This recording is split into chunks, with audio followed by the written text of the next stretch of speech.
আজকে অনেক ভালো আয়োজন করলাম বাসায়, অবশ্যই দেখবেন। তো আসসালামু আলাইকুম, সবাই কেমন আছেন? আলহামদুলিল্লাহ আমরা সবাই ভালো আছি। তো আজকে গরু রান্না করব, গরুর সাথে আলু দিব। তো আলু দিয়ে গরু রান্না করবো আর শিলপাটার ভর্তা করবো। আসলে রান্না বান্না করতে করতে আর ভালো লাগে না, মাঝে মাঝে রান্না করতে এসে একদম বিরক্তি চলে আসে শরীরে। তাও বাসায় যেহেতু মেহমান আছে, লোকজন আছে, রান্না তো করতেই হবে। তো আজকে একটা তরকারি রান্না করবো, সেটা বেশি করে গরু, এখানে প্রায় 4 কেজি গরু আছে, গরু গোস্ত আছে। ওটার সাথে কিছু আলু দিয়ে রান্না করলে রাত্রেও হবে, দুপুরও হয়ে যাবে। আর আলু দিয়ে, কাঁচামরিচ দিয়ে, শুটকি দিয়ে, কই মাছ দিয়ে ওটাকে টেলে নিয়ে পাইপেনে এরপরে শিলপাটার মধ্যে বেটে নিলাম।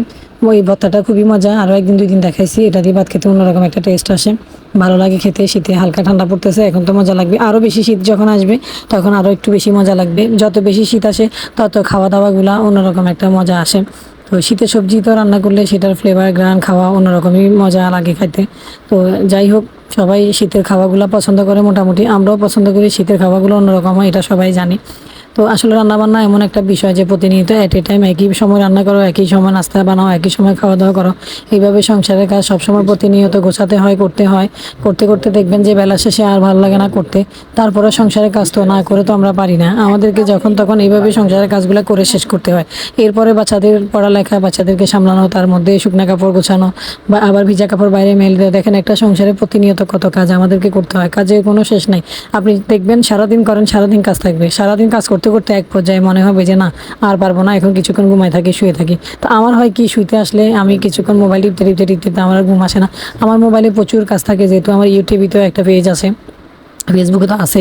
আমি সারাক্ষণ এই শুতে গেলে, বসতে গেলে মোবাইলে এটা হয় ওটা হয় দেখি, লাইক আসছে কিনা, কমেন্ট আসছে কিনা, কেউ ফলো দিছে কিনা, কেউ শেয়ার দিছে কিনা, আমি এগুলো চেক করতে করতে না, আমি যে ঘুমাবো বিকালে একটু বা ঘুমের ওই টাইমটা আমার জন্য থাকে না।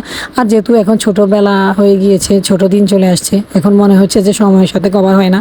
বড় রাতে কাজ করব, বড় রাতে শুইতে আসলেও মনে হয় যে না, ঘুমাই, সকালে উঠতে পারবো না। তো এইভাবে দিনের বেলা এক টাইম, রাতে এক টাইম, বলেন কিছুই করার নাই।